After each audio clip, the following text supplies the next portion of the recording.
আমি বললাম আমি কি পারবো? বলেছে হ্যাঁ হবে। তো এখানে মজার ব্যাপার হচ্ছে আমি যখন ওই লেখা স্ক্রিপ্টে উপস্থাপনা করলাম, তো প্রথম স্টুডিওতে দাঁড়াইছি মাইক্রোফোনের সামনে, ভয়টা অন্যরকম। তো সেলিম ভাই আমাদের রেকর্ডিস্ট, সেলিম ভাই যদি এটা শুনেন অবশ্যই মনে পড়বে আপনার, কারণ সেলিম ভাই হচ্ছে আমাদের এই অঙ্গনে অনেকের কারিগর বলা যায়। তো সেলিম ভাই ধমক দিয়ে আমাকে বের করে দিলেন, এই বের হ, তো এগুলো কী বলিস, হচ্ছে নাকি? মনের না কথাগুলো বলতে পারা, জীবনের স্মৃতিগুলো ধরতে পারা। মনের না কথাগুলো বলতে পারা, জীবনের স্মৃতিগুলো ধরতে পারা। দুঃখ ব্যথা হাসি আনন্দ ভাগ করে নাও অল্প, জীবনের গল্প, জীবনের গল্প, জীবনের গল্প। আসসালামু আলাইকুম রহমতুল্লাহি ওয়া বারাকাতুহু। সম্মানিত দর্শক, কাছে কিংবা দূরে, দেশ বা প্রবাসে, যে যেখান থেকে যুক্ত হয়ে দেখছেন, রব বাংলাদেশ নিবেদিত জীবনের গল্প কো-স্পন্সর হিসেবে রয়েছে মালাবিস। সুন্দর এই আয়োজনকে ঘিরে আমরা কেন আপনাদের সামনে আসি, অর্থাৎ যেই মানুষগুলো বাংলাদেশের বুকে বা পৃথিবীর বাংলা ভাষাভাষী মানুষের কাছে খুবই জনপ্রিয়, যার জীবনী শুনতে আপনার আগ্রহ হয়, যার জীবন থেকে কিছু জানতে আপনার ব্যাকুলতা থাকে, সেই সফলকামী মানুষগুলোকে নিয়েই আমাদের এই জীবনের গল্প। আজকে স্টুডিওতে আমন্ত্রণ জানিয়েছি যিনি অনেক দিন ধরে, দীর্ঘদিন ধরে যিনি সঙ্গীত অঙ্গনে কাজ করেছেন, লেখালেখি করেছেন, সংস্কৃত চর্চা করেছেন এবং নিজের দারুণ উপস্থাপনায় গোটা অঙ্গনকে, ইসলামিক অঙ্গনের অধিকাংশ প্রোগ্রামগুলো যিনি উপস্থাপনা করে যাচ্ছেন, আমাদের সকলের পরিচিত মুখ ইলিয়াস হাসান ভাই। আসসালামু আলাইকুম রহমতুল্লাহ। ওয়ালাইকুম আসসালাম। কেমন আছেন ভাইজান? আলহামদুলিল্লাহ। সচরাচর তো বিভিন্ন ধরনের প্রোগ্রাম আপনি উপস্থাপনা করেন, আজকে একটু ব্যতিক্রম, আপনার সামনে আমি বসছি এবং জীবনের গল্প, আপনার জীবন থেকে কিছু গল্প শোনার জন্য মূলত আজকের এই আয়োজন। সেই ক্ষেত্রে অনুভূতিটা কেমন আপনার? আলহামদুলিল্লাহ। সর্বপ্রথম তারেক ভাই, আমি আপনাকে অনেক অনেক ধন্যবাদ জানাই। দর্শকদেরকে একটু বলি যে তারেক ভাইকে আমি সর্বপ্রথম বাবা গানের মধ্য দিয়ে, এমনি তো অনেক গান শুনেছি, কিন্তু খুব বেশি মানে হৃদয় ছুঁয়েছেন উনি বাবা গান। তারপরে তারেক ভাইয়ের সাথে মোটামুটি বিভিন্ন প্রোগ্রামে পরিচয়, সব কিছু মিলে আজকে তারেক ভাইয়ের প্রোগ্রামে এসেছি। এটা সর্বপ্রথম আমি আনন্দিত এবং খুবই ভালো লাগা কাজ করছে। আর জীবনের গল্প, আসলে জীবনের গল্প, আমরা প্রত্যেকটা মানুষেরই জীবনের পুরোটাই একটা গল্প। জি। তো কারোটা বলা হয় অথবা কারোটা বলা হয় না।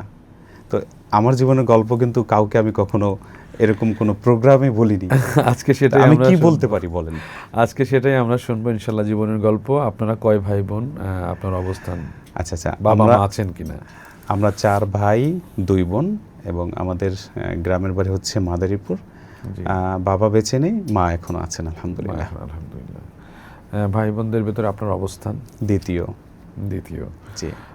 আল্লাহ তো আপনাকে অনেক সফলতা দিয়েছেন, ঢাকার বুকে স্টুডিও করেছেন, বিভিন্ন প্রোগ্রাম, যশ খ্যাতি এবং লেখালেখি করছেন। একটু বড় পাওয়ার, লেখালেখিটা তো ইলহাম, আলহামদুলিল্লাহ। তো সব কিছু মিলে জীবনের অপূর্ণতা কোথায়, যে কিছু হতে চেয়েছিলেন হতে পারেন না, এরকম কোনো অপূর্ণতা আছে কি? না, অপূর্ণতা বলতে আমি আসলে কিছুই বলতে চাই না, কারণ হচ্ছে যতটুকু পেয়েছি এতটুকু যদি না পেতাম তাহলে কি করার ছিল। পূর্ণতাটা কতটুকু হয়েছে? আমি মনে করি আমি না চাইতেও আল্লাহর কাছে অনেক কিছু পেয়েছি, কারণ খুবই অজপাড়া একটি গ্রামে আমাদের জন্ম এবং যেখান থেকে কিছুটা করা, কিছুটা হয়ে ওঠা আসলে একটা স্বপ্ন ছিল। কিন্তু ছোটবেলা থেকেই তারেক ভাই, আমার মা খুব বই পড়তেন। জি জি। মানে মা খুব শিক্ষিত না, কিন্তু প্রচুর বই পড়তেন। তো ওখান থেকে আমার একটু বই পড়ার খুব নেশা ছিল, যদিও গ্রামে লেখাপড়া করেছি স্কুলে এবং গ্রামের মাদ্রাসায়। তো যখন মাকে বই পড়া দেখতাম, তার বই পড়া থেকে আমি অনুপ্রাণিত, আমিও প্রচণ্ড বই পড়া শিখলাম। এবং একটা সময় আমার মনে হলো যে আমারও যদি একটা বইয়ের কভারে আমার নাম থাকতো, মানে এটা একটা তখন কিশোর বেলার একটা স্বপ্ন ছিল। তারেক ভাই, এমনও হয়েছে যে লেখাপড়া শেষ করে রাতে এসার পরে খাওয়া দাওয়া করে গ্রামে, তখন তো এতটা মোবাইল ছিল না, ইন্টারনেট ছিল না, মানে আমাদের ব্যস্ততা এতটা বেশি ছিল না, কিন্তু বই পড়াটাকে আমরা সংস্কৃতির একটা মূল ধারা মনে করতাম। তো রাত্রে শুরু করতাম পড়া। কোনো কোনো বই আছে যে অনেক মোটা বই, এটা ফজর পর্যন্ত পড়ে ফেলছি, শেষ করে ফেলছি।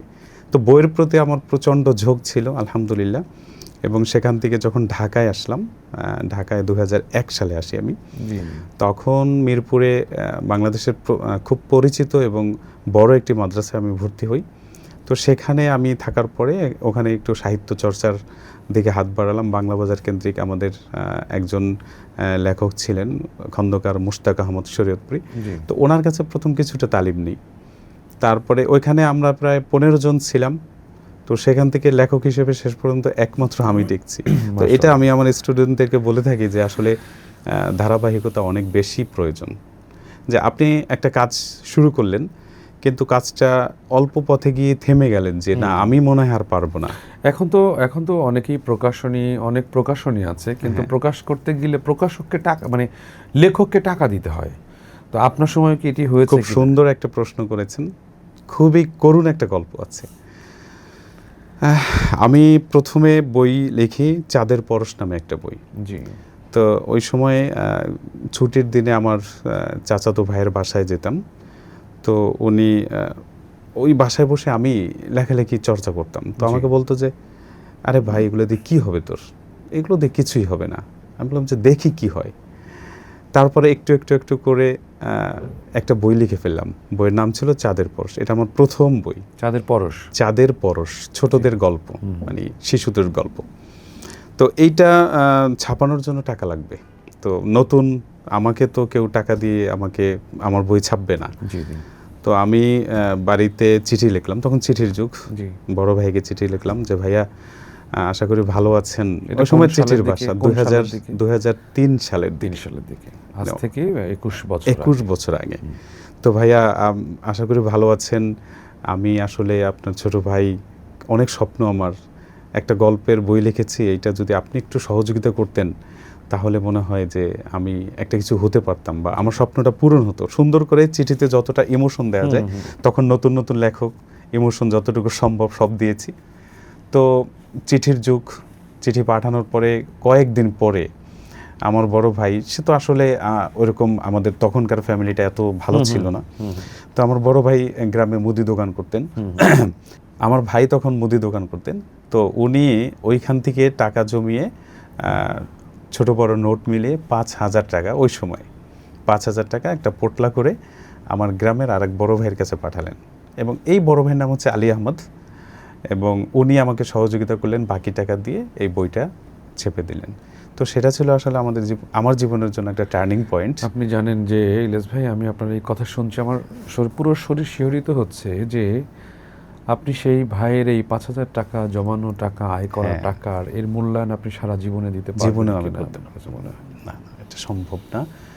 আসলে যখনই ভাবি যে বড় ভাইদের অবদান ছোটদের জন্য কতটা থাকে, এই ঘটনা আমি যতবার আমার মনে পড়ে আসলে আমার খুবই খারাপ লাগে। এবং তাদের জন্য বাস্তবে কিছু করতে পারছি কিনা এটা প্রশ্ন হয়ে দাঁড়ায় বিবেকের কাছে। গ্রামে যেহেতু মানুষ হয়েছেন, আমিও গ্রাম থেকে উঠে আসা, আমারও অনেক স্মৃতি। কখনো বাবার সঙ্গে লাঙল, জোয়াল, জমি চাষ করা, এটাও করেছি কিনা? এটাও করেছি। আমাদের বাড়ির আশেপাশে যে ক্ষেতগুলো ছিল, এগুলো আমার বাবা রিটায়ারের পরে ওগুলো করতেন, চাষ করতেন। তো তার সাথে ধান রোপণ করা, বীজ রোপণ করা, বীজ উঠানো এবং ধান কেটে মাথায় করে আবার বাড়ি পর্যন্ত নিয়ে আসা, এই সব, এবং ধান মারাই করা, সব অভিজ্ঞতা টুকটাক আছে, যদিও এখন এগুলো পারি না। বাবা মারা গিয়েছেন 2018 সালে। 2018 সালে। বাবা অনেক স্বপ্ন ছিল যে বাবা, তার বিশাল একটা স্বপ্ন ছিল যে তার ছেলে আলেম হবে। এখানে কিন্তু একটা মানে অন্যরকম একটা গল্প আছে। আমার বাবা যখন খুলনা চাকরি করতেন, সেই সুবাদে আমার তখন ধরেন বয়স 10-11, ছোটবেলা খুব মানে অদ্ভুত টাইপের নীরব ছিলাম, কথা কম বলতাম। আচ্ছা, বই পড়তাম, বই পড়তাম, কথা কম বলতাম, খুব তেমন একটা মানুষের সাথে বেশি করে মিশতে পারতাম না, যেটা এখনো। আমি কিন্তু খুব বেশি মিশতে পারি না, খুব কথা বলতে পারি না। তো ওইখানে এখন আপনি অনেক ভালো মিশুক, আমরা মিশি আপনার সঙ্গে জানি। যাই হোক, ছোটবেলায় যে আপনি দুরন্তপনার সময়টা আপনি এত শান্ত ছিলেন, এটা একটু ব্যতিক্রম। জি হ্যাঁ, এটা তো আমার বাবা একটা মসজিদের ওখানে গেলেন এক ইমাম সাহেবের সাথে দেখা করতে, খুলনা। মসজিদটার নাম এখন আমি মনে করতে পারবো না কোথায়, খুবই ছোট তো তখন, 10 বছর বয়স। তো বাবা আমার বাবাকে দেখে ইমাম সাহেব আমাকে দেখে বললেন যে আপনার ছেলে, আমি আপনার ছেলেকে দেখে বুঝতে পারছি আপনার ছেলে আলেম হবে। মাশাআল্লাহ। মানে এই কথাটা আজকে কত বছর আগে, মানে এখনো আমার কানে ভাসে। জানেন, এরকম না আমার কাছে মনে হয়, আমিও যখন কোনো হিপস বা নুরানি বাচ্চাদেরকে দেখি, তখন আমার কেন জানি মনে হয় যে এই বাচ্চাটা একটা সময় আলেম হবে, ওর চেহারাটা সুন্দর হবে, দাড়িগুলো বড় হবে। চেহারা একটা গঠন প্রণালী দেখলে এটা বোঝা যায়, মনে হয় আর কি। পড়াশোনা করেছেন সর্বশেষ, মানে কোন পড়াশোনা পর্যন্ত? করেছি আমি দাওরা হাদিস পর্যন্ত। তারপর লেখালেখিটা যেহেতু আমার প্রথম একটা টার্গেট ছিল, তো প্রচুর লেখালেখির দিকে ঝুঁকলাম। এবং তারেক ভাই, আপনি জানেন যে বাংলাদেশে খুবই জনপ্রিয় কিছু বই আছে। মানে এখানে একটা ইন্টারেস্টিং ব্যাপার আছে, সেটা হচ্ছে কিছু মানুষ আছে লেখক ইলিয়াস হাসানকে চিনে, কিন্তু উপস্থাপক ইলিয়াস হাসান যে লেখক ইলিয়াস হাসান এটা অনেক পাঠক পাঠিকা জানে না। জি জি। এটা আমি আমার বাংলাদেশে খুবই জনপ্রিয় একটি বই, সেটা হচ্ছে নারীদের নিয়ে লেখা প্রিয় বোন তুমি ভাবো। এটা প্রচুর চলে, এখনও চলে। এটা 1 থেকে 4 খণ্ড আছে, চমৎকার। এটা বাজারে আছে, খুবই ভালো আলহামদুলিল্লাহ সেল হয়। আর এটা দিয়ে আমি এত পরিচিত, আমি কোনো প্রোগ্রামে গেলে অনেকে জিজ্ঞেস করে আপনি কি অমুক, বাহ, আপনার বই তো আমি পড়েছি ভাই, জড়াই ধরে 3জন 4জন লোক এভাবে সবসময় আমি পাই। মাশাআল্লাহ। কয়টা বই লিখেছেন?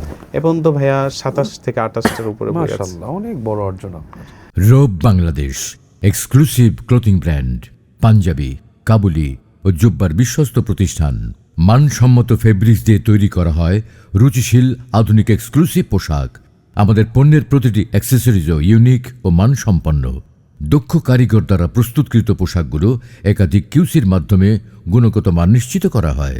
এখনই ভিজিট করুন আপনার নিকটস্থ রোব আউটলেটে, অথবা ঘরে বসে অনলাইনে অর্ডার করুন রোব বাংলাদেশ।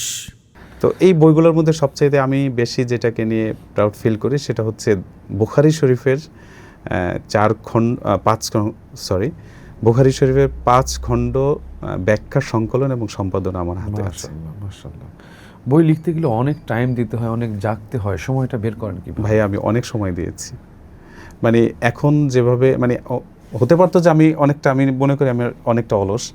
যদি এই অলসতা না করতাম হয়তো আরও কিছু করতে পারতাম। যেমন সারা রাত লিখেছি আমি, সারা রাত। তখন তো কম্পোজ করতে পারতাম না, সরাসরি স্ক্রিপ্ট করে ফেলতাম কাগজে।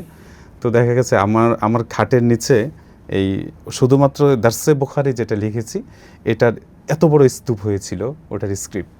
মাশাআল্লাহ। বিবাহিত জীবনে এসে ভাবি কি লেখালেখির ক্ষেত্রে অনুপ্রেরণা বেশি জুগিয়েছে? আমার প্রশ্ন হলো এখানে এরকম যে আপনার জীবন থেকে গল্পটা এভাবে জানতে চাই যে বিয়ের আগে সৃষ্টিটা বেশি হয়েছে নাকি বিয়ে করেছেন কত বছর হলো? বিয়ে করেছি 16 বছর। 16 বছর। হ্যাঁ।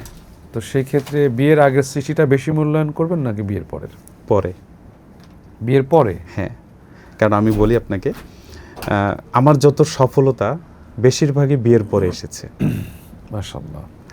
এটা আমার জনপ্রিয় বইগুলো বিয়ের পরে খুব বেশি পরিচিত হয়েছে, লেখালেখিটাও বেশি হয়েছে এবং আবৃত্তি উপস্থাপনাটাও বিয়ের পরেই আমার মাশাআল্লাহ। ক্যারিয়ারটাও উন্নত হয়েছে বিয়ের পরে। হাদিস তো আমল হয়ে গেছে। জি আপনার জি বেলায় জি এসে। ভাইয়া, জি। একদম আপনার বেলা আমল হয়ে। এখানে আরো একটা ঘটনা আছে, সব বলে ফেলি কারণ আপনি তো জীবনের জীবনের গল্পগুলোই শুনবো।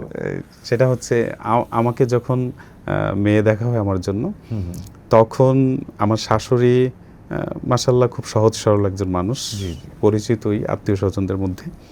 তো তারপরে যখন আমার বিয়ের ব্যাপারে প্রস্তাব দিল, তখন আমার বেতন হচ্ছে ৩,০০০ টাকা না ২,০০০ টাকা, জি জি, 2 থেকে 3,০০০ টাকা। তখন আমার ওয়াইফের বড় ভাই বা ভাই, ওনাদের বেতন তখন 40-50 হাজার টাকা। জি। তো এই স্যালারিতে এই অবস্থায় কেউ কিন্তু দিতে চায় না। জি। তো বড় ভাইরা যখন আমার শাশুড়িকে জিজ্ঞেস করছে যে এই ছেলেকে আপনার পছন্দ হয়, কি করব, আপনি কি রাজি? সে তো এত কম স্যালারি পায়, সে কিভাবে চলবে? তো বলে যে একদিন দেখবি তোদের চাইতে সে ভালো থাকবে। আলহামদুলিল্লাহ ভাইয়া, আমি অনেক ভালো আছি। আলহামদুলিল্লাহ। আমার জীবন নিয়ে কোনো অভিযোগ নেই, আমার প্রাপ্তি নিয়ে কোনো অভিযোগ কিছুই নেই। আমি মনে হয় যে আল্লাহর কাছে এটাই বলি যে আমি যা চেয়েছি তার চাইতেও বেশি পেয়েছি। কারণ একটা গ্রামের অজপাড়া গা থেকে উঠে আসা একটা মানুষ, একটা ছেলে, এত কিছু পাওয়ার কথা না। আলহামদুলিল্লাহ। ভাবি, এই যে রাত জেগে জেগে আপনি লেখালেখি করছেন, সে তার অনুপ্রেরণাটা কেমন? আমরা জানি যে ফ্যামিলিগুলো তো অনেক সময় এটা হয় না, সেটা হলো হ্যাঁ, এগুলো বন্ধ করো, এই লেখালেখি করে কী হবে, যেটা আপনি আগে হুম। হয়তো কেউ কেউ বলেছে এগুলো দিয়ে কী হবে সেই, তো সেই জায়গা থেকে কখনো কখনো লেখালেখি করতে গেলে এর ভিতরে যখন আপনি ডুবে যাবেন তখন দুনিয়ার আর ধ্যান ধারণা বাদ হয়ে যায়, কি এর খাওয়া, কি গোসল, মানে লিখতেই মন চায়, খালি ইলহাম আসতেইছে, এরকম আল্লাহর পক্ষ হ্যাঁ, থেকে আসে। এটা তো এই হয়ে ক্ষেত্রে থাকে। ভাবি সাপোর্টটা কেমন? এই এবং ক্ষেত্রে এটা তো অনেক সময় নিরবিচ্ছিন্ন হতে হয়, কোনো যোগাযোগ করলে ছন্দ পতন হয়, অ্যাটেনশনটা নষ্ট হয়, সেই ক্ষেত্রে না, সাপোর্টটা এটা এটা এটা আমার ক্ষেত্রে একটু অন্যরকম ছিল। তার সাপোর্টটা 100% ছিল। জি, আর বাকিটা হচ্ছে আমি তো তখন ঢাকায় থাকতাম, উনি থাকতেন গ্রামে। আচ্ছা আচ্ছা, তো এই ক্ষেত্রে ঢাকায় বসে আমার লেখালেখি হয়ে যেত। আবার দেখা যেত আমি বাসে আছি, আমি ট্রেনে আছি, আমার মনের মধ্যে লেখালেখি অনেক কিছু ধরে মানে গিয়েই লিখে ফেলতাম। সুন্দর। রাতে যখন লিখতাম। যখন আপনার মোবাইল, এখন তো মোবাইলের যুগ, হ্যাঁ, চাইলে একটু লিখতে পারেন, টাইপ করতে পারেন, ওই সময় তো এগুলো ছিল না। হয়তো রাস্তায় চলতে গিয়েও আপনার কোনো সময় কোনো কবিতার লাইন বা গানের লাইন আসে, তখন কীভাবে লিখতেন? এই সময় ভাইয়া আসলে ওই সময় একটা ডায়েরি থাকতো কাছে। আচ্ছা আচ্ছা, এখন তো মোবাইলের কারণে কলমটাও আমাদের কাছে থাকে না। জি জি জি, তো এখানে আরেকটা মজার ব্যাপার আছে। আমার লেখা একটা গান আপনি হয়তো শুনেছেন, পৃথিবীতে আর কেউ নেই তোমার মতো গোমা, তুমি স্বপ্ন, তুমি গল্প, তুমি কবিতা, কি যেন এরকম লিরিক, যেহেতু আমার তারপর মনে নেই। এটা খুবই পরিচিত, আপনি হয়তো জানেন। গান লিখেছেন কতটি? আচ্ছা, এই প্রসঙ্গটা শেষ করেন। হ্যাঁ আচ্ছা, এটা হয়েছে কি, আমি ঘুমিয়ে পড়েছিলাম। হ্যাঁ, ঘুমিয়ে মানে ঘুমের মধ্যে হঠাৎ ঘুম ভেঙে গেল, এই লাইনগুলো মনে পড়ছে। আচ্ছা। আমি ঘুম থেকে উঠে সাথে সাথে পাশেই ডায়েরি ছিল, আমি লিখে ফেলছিলাম। তো তখনকার ব্যাপারগুলো আসলে এরকম ছিল। সাংস্কৃতিক অঙ্গনে কাজ করতে গিয়ে অনেক প্রতিবন্ধকতা তৈরি হয়, তার আগে জানবো যে আপনি গান লিখেছেন কতটি? গান আমার লেখা খুবই কম, খুবই কম। খুবই কম। আচ্ছা। 15-20টার উপরে হতে পারে। আচ্ছা, এই সাংস্কৃতিক অঙ্গনে কাজ করতে গেলে অনেকেই হেয় করে, এই করে কি চর্চা করে কি হবে। আপনার বেলা আপনি তো কয়েকটা জিনিস, আপনাকে আল্লাহ মানে বাচিক শিল্পী, যেটা কণ্ঠ অনুশীলন বা আমরা আবৃত্তি বা ভোকালিস্ট, উপস্থাপক, যেভাবে এই সম্ভাষণ জানাই না কেন, এই বাচিক একটা গুণ, বাচিক শিল্প আপনার ভেতরে রয়েছে। লেখালেখি করতে পারেন, গান লিখতে পারেন, মানে সাংস্কৃতিক অঙ্গনে অনেক কিছু আপনার রয়েছে, কিন্তু এই প্রত্যেকটা জায়গায় পদে পদে এগুলো করে কি হবে নেগলেক্ট করা, উৎসাহ না দেয়া, আপনার বেলায় কি এরকম হয়েছে কিনা? খুবই হয়েছে। আপনি আমার যেটা অনেক ভালো জানবেন যে আসলে একটা মানুষ সফল হওয়ার আগ পর্যন্ত কেউ আপনাকে গুরুত্ব দিবে না। সফল হলে তখন মনে হবে যে না, এই কাজটা ভালো ছিল তার জন্য। তো এই ক্ষেত্রে উপস্থাপনা করতাম, আমি যেটা করতাম সেটা হচ্ছে আমি শিক্ষকতা করছি, ফাঁকে ফাঁকে একটা জিনিস, উপস্থাপনাগুলো আমি নিজে নিজে অনেক অনেক প্র্যাকটিস করতাম এই ফাঁকে ফাঁকে, শিক্ষকতা জীবনের ফাঁকে ফাঁকে। তারপরে আবার প্রোগ্রামগুলো অ্যাটেন্ড করতাম, এই ক্লাসটাকে ওইভাবে মেনটেন করে। আমার ক্লাস ছিল সকাল 11টায়, জি জি, তার আগে আমি ক্লাস করে আবার প্রোগ্রাম শেষ করে কোনো মতে আবার চলে আসতাম। আপনার জীবনের সবচাইতে কষ্টের মুহূর্তটা কি? কোন সিচুয়েশনে আপনি সবচাইতে বেশি কষ্ট পেয়েছেন? এটা আসলে এইভাবে ঠিক মনে করতে পারবো না, তবে কষ্টটা না, এইভাবে আমি আসলে কষ্টটা মনে করতে পারছি না। আচ্ছা, কারণ কষ্ট অনেক ক্ষেত্রেই থাকে, একটা মুহূর্ত আমি বলতে পারবো না। কারণ এই যে আমি যে কথাগুলো বললাম যে লেখালেখির জীবনে এবং তারপরে হচ্ছে আবৃত্তি উপস্থাপনার অঙ্গনে, এই দুইটা অঙ্গনে কাজ করতে গিয়ে অনেক অনেক প্রতিবন্ধকতা হয়েছে এবং সেই সাথে অনেক কষ্ট পেয়েছি, কিন্তু নির্দিষ্ট করে এটা বলতে পারবো না। দেখা গেছে সহপাঠীরাও গুরুত্ব দেয়নি একটা সময়, বন্ধুরাও বুঝে না। এখানে একটা কষ্টের কথা বলি, যে অনেক আলেমরা না ভাইয়া, অনেক আলেমরা, অনেক মাদ্রাসার ছাত্ররা মনে করে যারা একটু সাংস্কৃতিক অঙ্গনে যায় তারা মনে হয় কিছুই না, এটা মনে করে। অথচ আমি ইসলামকেও কাফের বলে সম্বোধন দিয়েছিল তৎকালীন সময়ের কিছু আলেমের। হ্যাঁ হ্যাঁ, কিন্তু কাজী নজরুল ইসলামের অবস্থান, তার সৃষ্টি, তার লেখনী, এটা আল্লাহ রাব্বুল আলামিনের প্রদত্ত, পরে তারা স্বীকৃতি দিয়েছে আর কি। আমাদের গ্রামের, মানে আমাদের গ্রাম না, সব জায়গায় বেশি করে গ্রাম অঞ্চলে একটা জিনিস দেখবেন, সেটা হচ্ছে যে একটু সাংস্কৃতিক অঙ্গনের সাথে জড়িত তাদেরকে ভালো আলেম মনে করে না। অথচ ভাইয়া যেই সমস্ত ছাত্ররা যারা মনে করেন ক্লাসে ফেল করছে, তারা অনেক সময় বড় একটা পরিচয় দিয়ে বসে থাকে। হ্যাঁ, কিন্তু আলহামদুলিল্লাহ আমরা তো ক্লাসেও ভালো ছিলাম, সবসময় ক্লাসে প্রথম সারিতেই ছিলাম। জি, জি। তারপরে ওই একটা জিনিস, সেটা হচ্ছে সাংস্কৃতিক অঙ্গনে কাজ করলে মনে হয় যে তারা আসলে কিছুই বুঝে না, শুধু তারা এইটাই বুঝে, অন্য কিছু বুঝে না। এটা একটা দুঃখের জায়গা আমার। সাংস্কৃতিক অঙ্গনে কাজ করার ব্যাপারে অনেক দলিল আছে, অনেক সুন্দর সুন্দর কথা হ্যাঁ, আছে, অনেক দলিল আছে। এটা তারাও জানে। বরং এরা এই মানুষগুলো স্পেশাল আল্লাহর নেয়ামত প্রাপ্ত, স্পেশালি। কারণ সাংস্কৃতিক কর্মী আপনি প্রতি ক্ষণে ক্ষণে বাচ্চারা জন্মগ্রহণ করে, এটা কিন্তু স্পেশাল একটা সাংস্কৃতিক ব্যাপার। কর্মী স্পেশালি আল্লাহ যুগে যুগে ক্ষণে ক্ষণে পাঠান, অ্যাভেলেবেল সবসময় পাঠান না। আচ্ছা আচ্ছা আচ্ছা। আপনার জীবনের সুখের মুহূর্তটা কখন, যে সবচেয়ে বেশি খুশি হয়েছেন এই টাইমে বা এই অর্জনে, এই অ্যাচিভমেন্টে আপনি?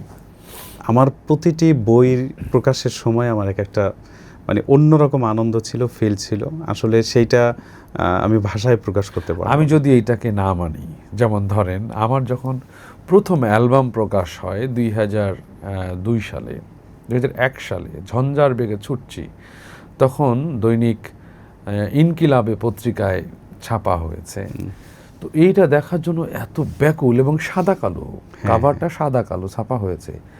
ওইটা দেখে যে আমি আনন্দ পেয়েছি, পরবর্তী সময় আমাকে বিভিন্ন সময় পত্রিকা আমাকে নিয়ে ফিচার করা হয়েছে, নিউজ করা হয়েছে, জাতীয় পত্রিকাগুলো, কিন্তু ওইটার মতো স্বাদ পাইনি। মানে আপনি বোঝাতে চাচ্ছেন যে প্রথমবার, যেমন প্রথম সন্তানের যে একটা অনুভূতি, এটা আসলে সবাই সন্তান। তবু আপনার কাছে যেহেতু আপনি প্রত্যেকটা মোড়কেই আপনার আলাদা আলাদা ভালোবাসা, এটা আপনি গুরুত্বপূর্ণ একটা পয়েন্ট বলেছেন, যে পরবর্তীতে অতটা ফিল কিন্তু আসলে পাওয়া যায় না। এরপরে একাধারে অনেকগুলো বই প্রকাশিত হয়েছে, কিন্তু ওই রকম ভালো লাগে। আরেকটা ব্যাপার হচ্ছে, আমি যখন প্রথমে এমনিতে কলরবে আসার আগে আমি টুকটাক উপস্থাপনা করতাম, কিন্তু কলরবের সঙ্গে সম্পৃক্ত কত বছর? 2008 থেকে।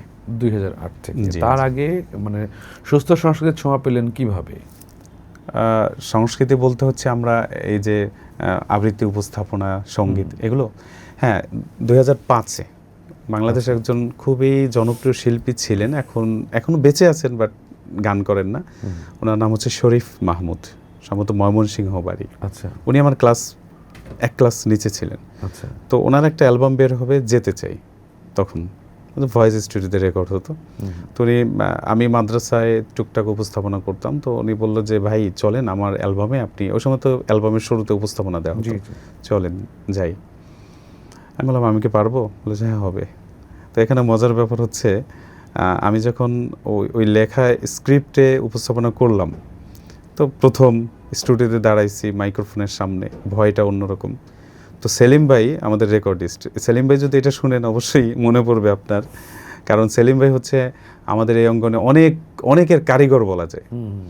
তো সেলিম ভাই ধমক দিয়ে আমাকে বের করে দিলেন, এই বের হ, তো এগুলো কী বলিস, হচ্ছে নাকি? বের হলাম, আবার 5 মিনিট 10 মিনিট পরে আবার ঢুকলাম। তো এইটা ছিল আমি কিন্তু থেমে যাইনি। ওই সময় যদি আমি মনে করতাম যে না আমার দ্বারা হবে না, তাহলে কিন্তু এত দূর আসতে পারতাম না। এখন আলহামদুলিল্লাহ আপনারা জানেন, যারা নতুন আবৃত্তি করে, উপস্থাপনা করে, টুকটাক অনেকে আছে যে আমাকে ফলো করে। জি জি জি। কিন্তু ওই দিন যদি আমি হেরে যেতাম, পিছিয়ে যেতাম, তাহলে এই পর্যন্ত আসা সম্ভব ছিল না।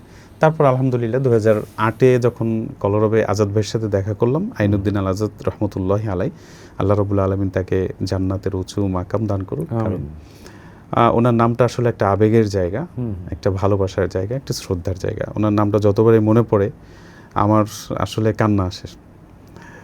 ওনার সাথে অসংখ্য স্মৃতি আছে।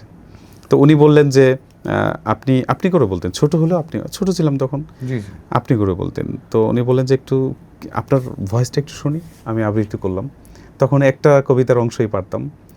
আজন্ম সৈনিক আমি, মোর নাহিক মৃত্যু ভয়, মানি না কো আমি বাধা ও বিঘ্ন, মানি না কো পরাজয়, মোর আরাধ্য মোর চির চাওয়া পরম শক্তিমান, মোরে বাধা দেবে কোন সে রুদ্র নরকের শয়তান।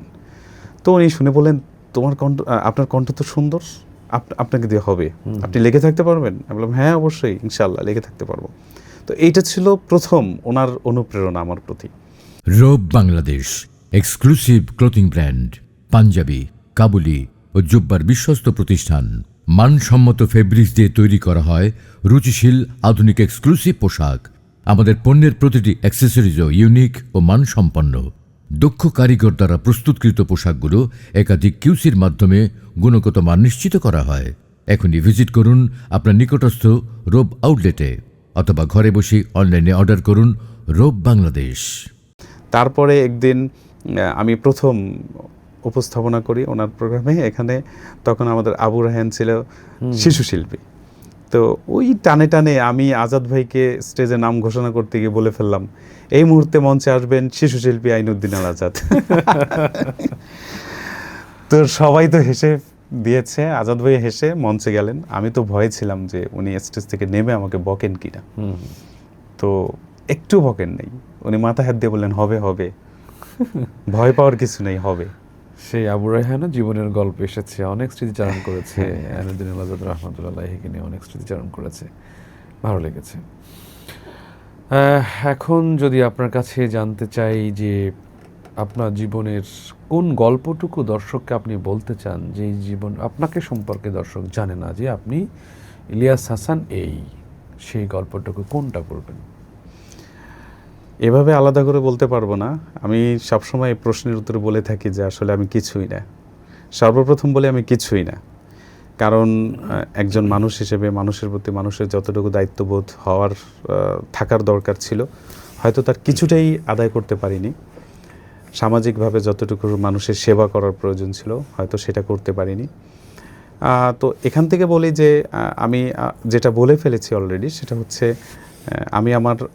আমি আমাকে যদি বলতে যাই তাহলে কাউকে বলতে গেলে বলি যে এই পর্যন্ত আসার পেছনে সবচাইতে বড় হচ্ছে সাধনা ছিল। আমি সবসময় একটা কথা বলে থাকি, বিশ্বাস করি সাধনা কখনো বৃথা যায় না। এই কথাটা আমি এটাই বলি, ভালো উদ্দেশ্য খারাপ উদ্দেশ্য কোনো সাধনা বিফলে যায় না। হ্যাঁ, প্রথমত আমি সবাইকে বলে থাকি যে আপনি কি করবেন এটা আগে ডিসাইড করেন, যে আপনি যেটা করবেন ওই কাজটা ভালো না মন্দ। যখন আপনি বুঝবেন, আপনার মেধা দিয়ে, আপনার বড়দের পরামর্শে অথবা আপনার জ্ঞান দিয়ে যদি বুঝতে পারেন যেটা ভালো, সেটা লেগে পড়বেন। লেগে পড়ার পরে আপনার আর পিছনে যাওয়ার কোনো সুযোগ নেই, ব্যাক করার কোনো সুযোগ নেই। আপনার চেষ্টা করেন, আপনি যে পিছনে কোনো একটা বিপদ, আপনি নদীর সামনে চলে আসছেন, সাঁতার দিয়েছেন। তো এখন আপনি যদি মনে করেন, আমি বলে থাকি সবাইকে যে আপনি যদি মনে করেন যে না আমি মনে হয় আর যেতে পারবো না, আমি ক্লান্ত হয়ে গেছি, তাহলে আপনি তো ডুবে যাবেন। আপনার তখন টার্গেট কি থাকে? আমার বাঁচার জন্য আমার ওই পারে যেতে হবে। সেম আমার যদি একটা টার্গেট করে আমি আমার লাইফে কোনো একটা কাজ শুরু করি, তো আমার টার্গেটটা ঠিক ওরকমই থাকবে যে আমার সাঁতরে নদীটুকু পার হতেই হবে। তো এটা যদি করি, আমি যেই কাজটাই করবো এটা সফল হতে পারবো নিঃসন্দেহে। তাই সাধনার জায়গাটা অটুট রাখতে হবে। জি। আপনার জীবনের পেছনে একজন মানুষকে মূল্যায়ন করবেন যার অনুপ্রেরণা আপনাকে সহযোগিতা বলেন, অনুপ্রেরণা বলেন, আপনাকে ভালোবেসে বলেন, রাগ করে বলেন, একজন মানুষকে আপনি বলবেন যার আপনার জীবনে অবদান খুব বেশি। এটা মাকে ছাড়া তো আর কাউকে দেখি না। এমনি অন্যতে অনেকে আছে সাথে, যেমন কলরবে আসার পর বদরুজ্জামান ভাই, আবু সুফিয়ান, সাইদ আহমদ, ওনারা মোটামুটি বন্ধু হিসেবে বন্ধু হিসেবে অনেক সাপোর্ট দিয়েছেন। কিন্তু আসলে অনুপ্রেরণার জায়গা, ভালোবাসার জায়গা ওই একটাই মা। জি জি, মাশাআল্লাহ। স্টুডিও আপনার রয়েছে, স্টুডিও কেমন চলছে? বা কলরবের সঙ্গে থেকেও স্টুডিও করেছেন, সেই ক্ষেত্রে কোনো কথা হয় কি না, বা না ঠিক আছে, বা এই সেন্সটা আপনার কি? স্টুডিওটা হচ্ছে আমার একটা ভালো লাগার জায়গা ছিল। আমি কিন্তু নিজে শিল্পী না, একটা গানও কিন্তু কোনোদিন আমি গাইনি। অনেকে বলে যে ভাই আপনার কণ্ঠ ভালো, আপনি চেষ্টা করেন। আমি বলি যে না, আমি যেটা পারি সেটাই আমি সময় দেব, যেটা আমার দ্বারা হবে না সেটার পিছনে সময় দিয়ে আমার কোনো লাভ নেই। তো স্টুডিওটা আমি প্রথমত আমার ভালো লাগার জায়গা থেকে আমি করেছি। তো এখানে আমাদের সাথে কিছু ছেলেপেলে যুক্ত হওয়ার পরে তখন আস্তে আস্তে আমার একটু চিন্তা ভাবনা চেঞ্জ হলো। সেটা হচ্ছে যে এই স্টুডিওটা হতে পারে বাংলাদেশে আরও যারা সাংস্কৃতিক অঙ্গনে কাজ করছেন, যেন আপনারা করছেন, তো পাশাপাশি এই স্টুডিওটা হতে পারে কিছু সাংস্কৃতিক কর্মী তৈরির একটা জায়গা। নিঃসন্দেহে তাই। তো এইখানে তারেক ভাই আপনি বুঝেন, যেহেতু আপনার স্টুডিও আছে, আপনার এইসব ধারণা আমার যেহেতু অনেক বেশি আছে, সেটা হচ্ছে এই সময়টা আমি যদি ধরেন কোনো একটা ভালো বিজনেসে দিই, অন্য পারপাসে আমি সময়টা ব্যয় করি, আমার দ্বারা কিন্তু অনেক টাকা কামানো সম্ভব। কিন্তু সেই সময়টা আমি গড়ছি একটা ছেলের পিছনে, যেখানে একটা গান করি, সেখানে যেই টাকাটা আসার কথা বা যেই সময়টা আমরা ব্যয় করি, ওই অনুযায়ী কিন্তু টাকা কোনোভাবেই হয় না। জি। একটা গানের পেছনে রেকর্ড, মিক্স, মাস্টার সহ আরও যারা স্টাফ আছে সব কিছু মিলে কিন্তু অনেক সময় এবং অনেক ব্যয়বহুল একটা ব্যাপার। তারপরও গানগুলো করে যাচ্ছি, গজলগুলো করে যাচ্ছি যাতে করে অনেকের কাজের একটা জায়গা থাকে, নাশিদ গাওয়ার একটা জায়গা থাকে, জি। নতুন নতুন ছেলে তৈরি হয় সাংস্কৃতিক অঙ্গনে। আমার এটাও যেন একটু মানে জোর দিতে কাজে লাগে আর কি। জি। এখন যে বাকি বইগুলো বের হয়েছে সেই ক্ষেত্রে কেউ সহযোগিতা করা এরকম তৈরি হয়েছে, নাকি ওই শুরু থেকে যেভাবে কষ্ট করে না করে ভাইয়া, প্রকাশনীতে পরবর্তীতে আসা? এগুলো আলহামদুলিল্লাহ বাকি বইগুলো খুবই ভালো, স্ক্রিপ্টগুলো আমি খুব ভালো মূল্যেই বিক্রি করেছি। ওকে, বড় ভাই যেভাবে সহযোগিতা করেছিল তার সঙ্গে এখন রিলেশনশিপটা কেমন? খুবই ভালো, একসাথে এখনো আমাদের জয়েন্ট ফ্যামিলি। মাশাআল্লাহ, খুব ভালো লাগলো, এটা চমৎকার ভালো লেগেছে। কোনো কিছু হলে আগে ফোন দেবে ভাইয়া যে কি অবস্থা, সবকিছু ঠিক আছে কিনা, সে খোঁজ কোনো খবর বইতে বড় ভাইকে উৎসর্গ করা হ্যাঁ, হয়েছে কোন কিনা? একটা বইতে যেন করেছি, ভুলে গেছি। মাশাআল্লাহ, এটা সুন্দর। বাবা আপনার কাছে লাস্ট কি চেয়েছিলেন, কি পরামর্শ ছিল বাবার? বাবা একটা কথাই বলতেন যে মানুষের সাথে ভালো ব্যবহার করতে হবে, এইটাই। আর আরেকটা বলছেন যে এটা একটু, এই কথাটা আমার সবসময় মনে পড়ে, যে গ্রামের কোনো নিজ এলাকার কোনো প্রতিষ্ঠানে জব করবা না। কারণ কি? কারণ হচ্ছে ওইখানে ওই সম্মানটা দিয়ে থাকা যায় না। এটা সহযোগিতা করবা, কিন্তু এখানে কোনো জব করবা না। প্রতিষ্ঠান করার ক্ষেত্রে আপনার চিন্তা ভাবনা কি স্টুডিও নিয়েই থাকবেন নাকি শিক্ষা প্রতিষ্ঠান এগুলো করার প্ল্যান আছে? শিক্ষা প্রতিষ্ঠানের সাথে তো আমি এক যুগ ছিলাম, এক যুগ, এবং সেখান থেকে আমি ছাড়তে চাইনি, এরকম একটা অবস্থা হয়েছে। তো এখন আসলে আমরা যারা সাংস্কৃতিক অঙ্গনে কাজ করি, এরা কিন্তু আলাদাভাবে কোনো শিক্ষা প্রতিষ্ঠানে ক্লাস করানো খুব কঠিন হয়ে যায়।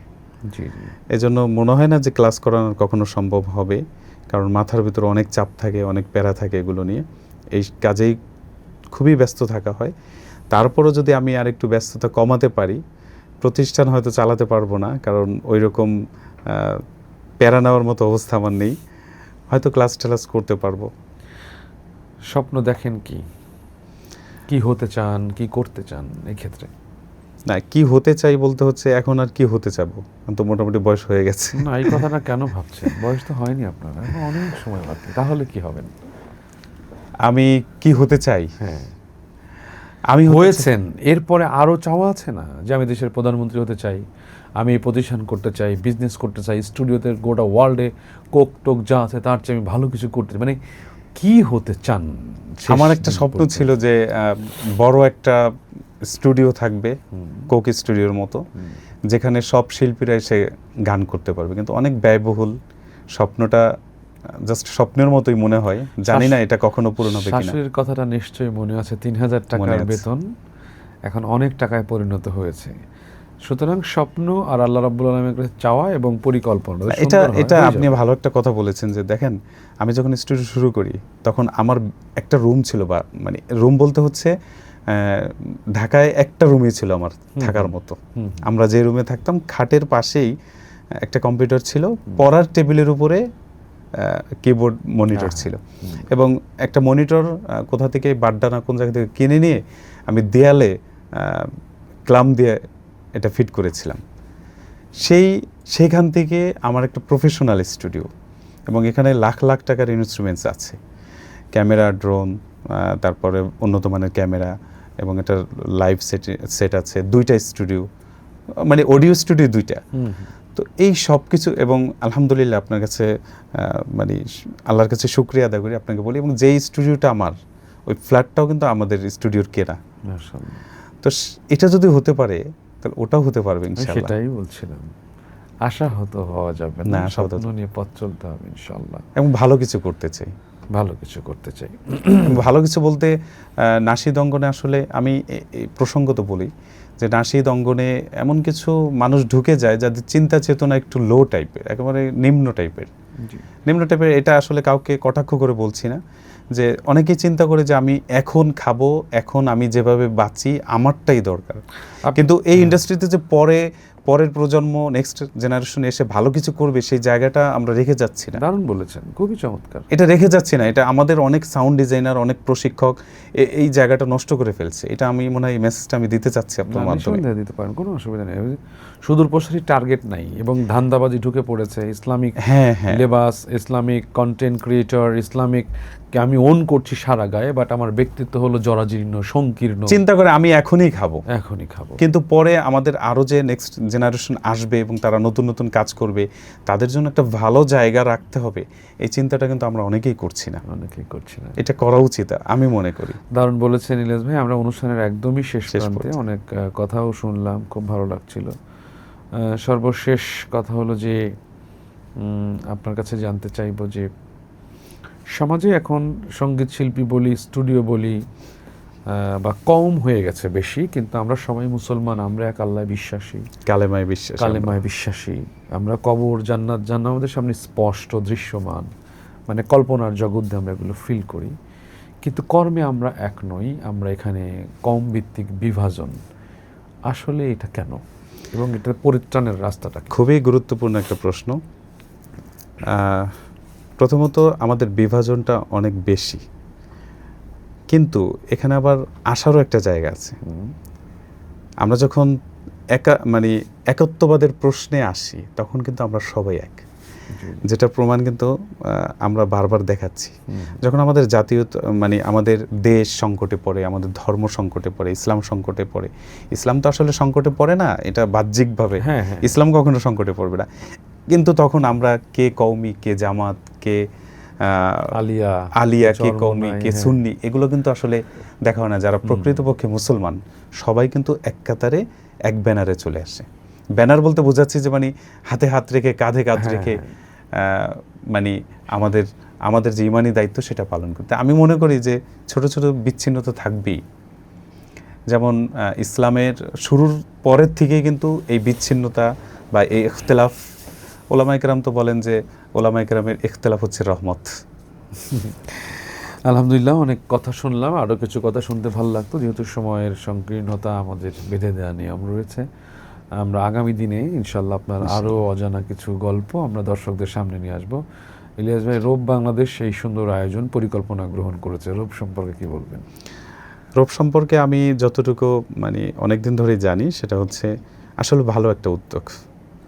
এখানে যেভাবে যে রুচির সমন্বয় ঘটিয়ে কিছু একটা করার চেষ্টা করা হচ্ছে, এবং আমি কিন্তু গত 1-2 বছর, গত রমজানের আগের রমজানে আমার যে টিভি প্রোগ্রামটা ছিল বসুন্ধরার, নিউজ 24-এর, সেখানে কিন্তু এই রোব বাংলাদেশ থেকে কোটি নিয়ে আমি এই প্রোগ্রামগুলো করেছি। তো সব কিছু মিলিয়ে রোব বাংলাদেশ যতটুকু এসেছে এবং এদের পরিকল্পনা এবং এদের রুচি সব কিছু মিলিয়ে মনে হচ্ছে যে ভালো একটা জায়গায় পৌঁছে যেতে পারবে, এবং এদের শাখা থাকবে প্রত্যেকটা জেলায়, প্রত্যেকটা থানায়, প্রত্যেকটা এলাকায় পাওয়া যাবে। আমরা যেভাবে বাটা দেখি না, ঠিক সেভাবে দেখব, বাংলাদেশ ছাড়িয়ে বাংলাদেশের বাইরে চলে যাবে ইনশাল্লাহ। মূল্যবান সময় দিয়েছেন, অনেক কথা বলেছেন। দর্শক যারা ছিল এতক্ষণ, তাদের উদ্দেশ্যে কি বলবেন? প্রথমত বলতে চাই যে ভাই, আমি আসলে গুছিয়ে কথা বলতে পারি না, অন ক্যামেরায় আমি কিন্তু ভালো কথা বলতে পারি না। এটা আমার ব্যর্থতা, এটা আমার দুর্বলতা। আপনি আমাকে আজকের এই প্রোগ্রামে ডেকেছেন, আমি সত্যি আনন্দিত, গর্বিত। আর রোব বাংলাদেশের জন্য শুভকামনা থাকবে। আর আমার প্রিয় শিল্পী তারেক ভাইয়ের জন্য, ওবায়দুল্লাহ তারেক ভাইয়ের জন্য শুভকামনা থাকবে। স্পেশালি আপনার কণ্ঠের কিন্তু স্পেশালি ভক্ত আমি, এবং আমার বাসায় আপনার গান মোটামুটি ভালোই শুনে, আলহামদুলিল্লাহ। তো প্রশ্ন করেছিলেন দর্শকদের কি বলবো, তো দর্শকদের বলবো যে ইসলামী যেহেতু সাংস্কৃতিক কর্মী আমি, এবং ভাইও কর্মী, সে হিসেবে এই কথাগুলো আমরা বলবো যে সুস্থ ধারার সংস্কৃতি আমাদের অনেক বেশি চর্চার প্রয়োজন আছে। কারণ দেখেন, এখন একটা বাচ্চা, সে ইচ্ছায় হোক অনিচ্ছায় হোক, তার কাছে মোবাইল চলে যাচ্ছে। সে যদি বারবার স্ক্রল করতে করতে সে যদি তার কাছে অশ্লীল কিছু আসে, সে কিন্তু সেটাই তার ব্রেনের উপর একটা প্রভাব পড়বে। তো এক্ষেত্রে যদি আমরা প্রচুর ইসলামিক কন্টেন্টগুলো সামনে আনতে পারি, তাহলে ওইটার মোকাবেলায় এটা কিন্তু আমাদের বড় একটা কাজ করবে। আমাদের উচিত বাচ্চাদেরকে শুরু থেকেই ইসলামিক সংস্কৃতি সম্পর্কে একটু ধারণা দেয়া। ইসলামী সংস্কৃতি বলতে শুধু গজল, আবৃত্তি, নাশিদ এগুলোই বুঝি না। আমি মনে করি তেলাওয়াতটা হচ্ছে ইসলামী সংস্কৃতি, আমাদের নামাজ ইসলামী সংস্কৃতি, আমার পোশাকটা ইসলামী সংস্কৃতি, আমার কথা বলা ইসলামী সংস্কৃতি, আমার চলাফেরা, মানুষের সাথে লেনদেন, এগুলো ইসলামী সংস্কৃতি। সব কিছু মিলিয়ে আমরা সুন্দরভাবে আমাদের আগামী একটা প্রজন্ম গড়ে তুলতে চাই ইনশাআল্লাহ। আল্লাহ তৌফিক দান করুন। জাযাকাল্লাহু খাইর। প্রিয় দর্শক, এতক্ষণ যারা ছিলেন, রোব বাংলাদেশ নিবেদিত জীবনের গল্প, স্পন্সর হিসেবে রয়েছে মালাভিস। আমাদের সঙ্গে ছিলেন বাংলাদেশের পতিত যশা বাচিক শিল্পী উপস্থাপক লেখক ইলিয়াস হাসান। আজকে এ পর্যন্তই, আগামী দিনে আবারও দেখা হবে। আল্লাহ আমাদের সবাইকে ততক্ষণ পর্যন্ত ভালো রাখুন। আল্লাহ হাফেজ। Robe Bangladesh exclusive clothing brand, panjabi, kabuli ও জুব্বার বিশ্বস্ত প্রতিষ্ঠান। মানসম্মত ফেব্রিক্স দিয়ে তৈরি করা হয় রুচিশীল আধুনিক এক্সক্লুসিভ পোশাক। আমাদের পণ্যের প্রতিটি অ্যাক্সেসরিজও ইউনিক ও মানসম্পন্ন। দক্ষ কারিগর দ্বারা প্রস্তুতকৃত পোশাকগুলো একাধিক কিউসির মাধ্যমে গুণগত মান নিশ্চিত করা হয়। এখনই ভিজিট করুন আপনার নিকটস্থ রোব আউটলেটে অথবা ঘরে বসে অনলাইনে অর্ডার করুন রোব বাংলাদেশ। মনের না কথাগুলো বলতে পারা, জীবনের স্মৃতিগুলো ধরতে পারা। মনের না কথাগুলো বলতে পারা, জীবনের স্মৃতিগুলো ধরতে পারা। দুঃখ ব্যথা হাসি আনন্দ ভাগ করে নাও অল্প। জীবনের গল্প, জীবনের গল্প, জীবনের গল্প।